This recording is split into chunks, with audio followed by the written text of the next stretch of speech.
Here's how to make your hair stronger and longer. If it has reached its limit and won't continue to grow, massaging the scalp can improve the blood circulation in the head.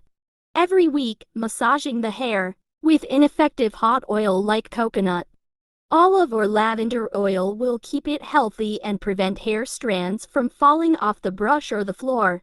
Trim frequently to grow hair faster. It is best to regularly trim your hair to maintain its health. Just a simple trim to remove split ends and prevent breakage. Split ends are typically caused by the end of the hair becoming damaged and harsh from exposure to too much dirt and sun.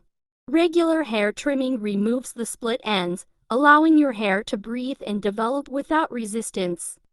Take omega-3 fatty acids and vitamin A and C. The omega-3 fatty acids are anti-inflammatory. They stop hair loss by preventing the common source of inflammation of the hair follicles.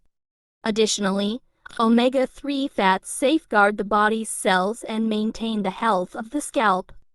Both vitamins A and C are in charge of defending and mending bodily tissues, including the tissues of the hair.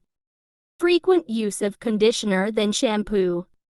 When compared to the root end that attaches to the scalp, the hair is thinner and more damaged at the ends. This is a result of the lower end not receiving adequate nutrition. Conditioning helps seal the cuticle at the conclusion of each hair wash and shields the hair from additional harm. Because of this, the hair becomes healthier and grows more quickly. To get more tips like this, please subscribe to my channel. See you in the next video.